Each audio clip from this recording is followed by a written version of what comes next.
दोस्तों, रामलला अपने भव्य महल में विराज चुके हैं। 22 जनवरी को दोपहर 12:29 से 12:30 तक के 84 सेकंड के इस शुभ मुहूर्त ने न सिर्फ हमें नई ऊर्जा दी, बल्कि प्रभु श्री राम के प्रति हमारे विश्वास को कई गुना बढ़ा दिया है और लगभग 500 सालों का ये संघर्ष अपने मकसद में कामयाब रहा और रामलला टेंट से निकलकर अपने दिव्य महल में आ गए।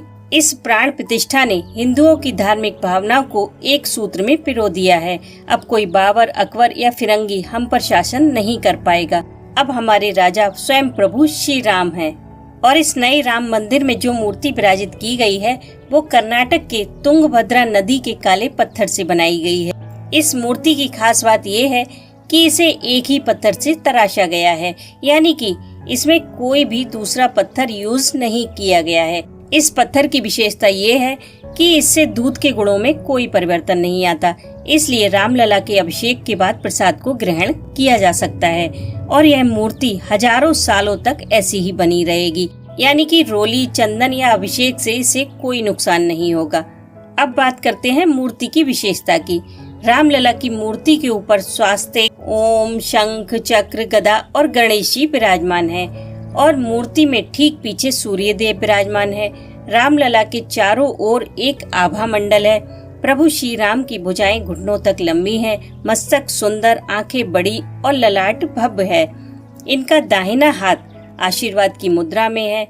मूर्ति में नीचे की ओर भगवान राम के अनन्य भक्त हनुमान जी तो दूसरी ओर गरुड़ जी विराजमान है और मूर्ति के चारों ओर बने विग्रह में दाएं बाएं भगवान विष्णु के 10 अवतारों के दर्शन होते हैं। इनमें सबसे पहले मत्स्य, दूसरे पर कुर्म, तीसरे पर वराह, चौथे पर नृसिंह, 5वें पर वामन, 6ठे पर परशुराम, 7वें पर राम, 8वें पर कृष्ण, 9वें पर बुद्ध और 10वें स्थान पर कल्कि के दर्शन होते हैं। और इस मूर्ति की लंबाई और ऊंचाई को कुछ इस तरह से बनाया गया है कि हर साल चैत्र मास के शुक्ल पक्ष की 9वीं तिथि को, जिस दिन भगवान राम का जन्म हुआ था, उस दिन स्वयं सूर्य भगवान रामलला का अभिषेक करेंगे। रामनवमी के दिन दोपहर ठीक 12 बजे सूर्य की किरणें सीधे उनके माथे पर पड़ेंगी, जिससे वह चमक उठेंगे और इसे सूर्य तिलक कहा जाएगा। इस विग्रह में भगवान राम के 5 साल के बाल रूप को दर्शाया गया है, जिसमें भगवान का रूप दूरबादल श्याम है, छवि अद्भुत मनोहारी है, चेहरा प्रसन्न नीलाभ चंद्रमंडल की तरह है, जिसमें तेज, आभा, प्रकाश, माधुर्य, कोमलता और सौरभ का झरना बह रहा है। आंखें ऐसी हैं जैसे तुरंत खिला हुआ कमल। अगर टकटकी लगाकर देखो तो लगेगा जैसे मूर्ति अभी बोल पड़ेगी और बस दिल से यही आवाज आती है कि कितनी सुंदर छवि है। इस मूर्ति का वजन करीब 200 किलोग्राम है। मूर्ति की ऊंचाई 4 फीट 24 इंच है और चौड़ाई 3 फीट है। कमल दल पर खड़ी मुद्रा में रामलला की मूर्ति के हाथ में तीर और धनुष है। यह मूर्ति कृष्ण शैली में बनाई गई है। इस रामलला की मूर्ति में 5 साल के बालक की कोमलता झलक रही है। इसे कर्नाटक के मैसूर के रहने वाले अरुण योगीराज ने बनाया है। प्राण प्रतिष्ठा के दिन जब सोने के सिंहासन पर स्वर्ण मुकुट धारण कर रामलला भव्य गर्भगृह में विराजमान हुए तो उनकी पहली झलक पाते ही राम भक्त निहाल हो उठे। उन्हें सोने का मुकुट और कवच कुंडल व करधन माला पहनाई गई और मुकुट समेत सभी आभूषणों का वजन करीब 5 किलो बताया गया है। अब बात करते हैं कि श्री रामलला के आभूषणों को किसने डिजाइन किया है। इन आभूषणों को बनाने की जिम्मेदारी बरेली के हरसयामल श्यामलाल ज्वेलर्स को श्री राम जन्मभूमि तीर्थ क्षेत्र ट्रस्ट ने सौंपी थी और 16 जनवरी तक आभूषण बनाकर देने की शर्त रखी गई। आभूषण बनाने के लिए सिर्फ 14 दिनों का समय मिला। फर्म के निदेशक मोहित आनंद का कहना है कि महज 14 दिनों में आभूषण बनाना आसान नहीं था, लेकिन प्रभु श्री राम की कृपा से उन्होंने हामी भर दी। इसके बाद 70 कुशल कारीगरों की टीम तैनात करके शिफ्टवार 24 घंटे काम किया गया और 16 जनवरी को उन्होंने आभूषण ट्रस्ट को सौंप दिए। प्रभु श्री राम के आभूषणों में क्या क्या प्रतीक होंगे, कौन कौन से रत्न जड़े जाएंगे और कितनी लंबाई, चौड़ाई व वजन होगा, इसके लिए आभूषणों का निर्माण अध्यात्म रामायण, वाल्मीकि रामायण, श्री रामचरितमानस और आल वंदार स्तोत्र के अध्ययन और इनमें वर्णित श्री राम की शास्त्र सम्मत शोभा के अनुरूप किया गया है। अब बात करते हैं कि आभूषणों का वजन कितना है। प्रमुख आभूषणों में रामलला को पहनाई गई विजय माला का वजन 2 किलो है। इसके अलावा 1700 ग्राम का मुकुट है, 16 ग्राम का तिलक, 65 ग्राम की मुद्रिका, 500 ग्राम का कंठहार है, 660 ग्राम का पंचलड़ा, 750 ग्राम की करधनी, 850 ग्राम के हाथ के कड़े और 560 ग्राम के पैर के कड़े हैं। अब पहले बात करते हैं मुकुट की। उत्तर भारतीय परंपरा में रामलला का स्वर्ण निर्मित मुकुट माणिक्य, पन्ना व हीरों से अलंकृत है। मुकुट के मध्य में सूर्य चिन्ह बना हुआ है जो सूर्य वंश का प्रतीक है और दाईं ओर मोतियों की लड़ियां पिरोई गई हैं। अब बात करते हैं कुंडल की। प्रभु के कुंडलों पर मयूर की आकृतियां बनी हुई हैं और ये सोने, हीरे, पन्ने और माणिक्य से सुशोभित हैं। अब बात करते हैं कंठहार की। ये अर्धचंद्राकार रत्नों से जड़ित है। इसमें मध्य में सूर्य की आकृति और दोनों ओर फूल बने हैं। ये सोने, हीरे और माणिक्य से जड़ा हुआ है। इसमें पन्ने की लड़ियां लगाई गई हैं।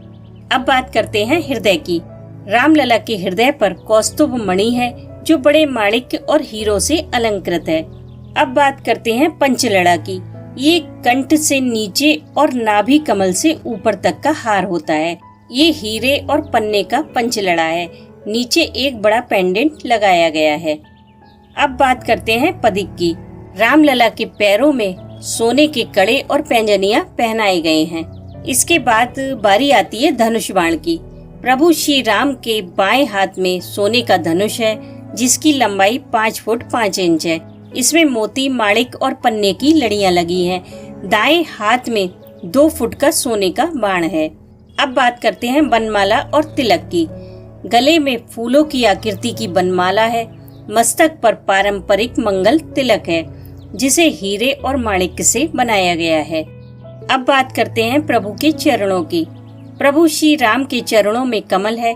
नीचे एक स्वर्ण माला सजाई गई है जिसमें खेलने के लिए चांदी के खिलौने बनाए गए हैं। इसमें झुंझुना, हाथी, घोड़ा, ऊंट और खिलौना गाड़ी है। इसके बाद बारी आती है प्रभा मंडल की। प्रभु श्री राम के प्रभा मंडल पर सोने का छत्र लगा हुआ है। इसके बाद बात करते हैं विजय माला की। विजय की प्रतीक माला 5 फीट लंबी है और सोने से बनी है। इसमें कई माणिक्य लगे हैं। वैष्णव परंपरा के तहत इसमें मंगल चिन्ह, सुदर्शन चक्र, पद्म, पुष्प, शंख और मंगल कलश दर्शाया गया है। इस पर 5 प्रकार के पुष्प, कमल, चंपा, पारिजात, कुंद और तुलसी को उकेरा गया है। अब बात करते हैं भगवान की करधनी की। इसमें सोने से प्राकृतिक छटा उकेरी गई है। ये हीरे, माणिक्य, मोती और पन्ने से अलंकृत है और इसमें छोटी छोटी 5 घंटियां लगी हैं। साथ ही इसमें मोती, माणिक्य और पन्ने की लड़ियां लटक रही हैं। अब बात करते हैं बाजूबंद, कंगन और मुद्रिका की। प्रभु की दोनों भुजाओं में स्वर्ण और रत्नों से जड़ित बाजूबंद पहनाए गए हैं। हाथों में रत्न जड़ित कंगन और मुद्रिकाएं हैं और इनमें मोती लटक रहे हैं। वैसे तो इन आभूषणों का मूल्य मात्र 16 करोड़ है, लेकिन भगवान को धारण कराने के पश्चात ये आभूषण अनमोल हो गए। दोस्तों, बाल सुलभ मुस्कान के साथ लोकाभिराम, नैनाभिराम और सगुण ब्रह्म स्वरूप में जब रामलला ने पीत वस्त्र धारण करके पहली बार भक्तों को दर्शन दिए तो हर कोई निहाल हो उठा। रामलला पूर्ण स्वरूप में अपने भव्य और दिव्य मंदिर में विराजमान हो गए। हमारे प्रधानमंत्री नरेंद्र मोदी जी ने उनकी पहली आरती उतारी और विग्रह पर अक्षत छिड़क कर उन्हें नाम दिया बालक राम, और साथ ही उन्होंने रामलला को चांदी का छत्र अर्पित किया और मां जानकी के प्रतीक स्वरूप में चुनरी भी उड़ाई। प्रधानमंत्री मोदी जी ने रामलला को 1008 रजत कमल दल भी भेंट किए।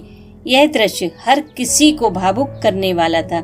इसी दौरान जन्मभूमि परिसर पर हेलीकॉप्टर से पुष्प वर्षा भी कराई गई। इस तरह अब रामलला विराजित हो चुके हैं और बहुत खुशकिस्मत है हम लोग जो इस प्राण प्रतिष्ठा के साक्षी बने हैं।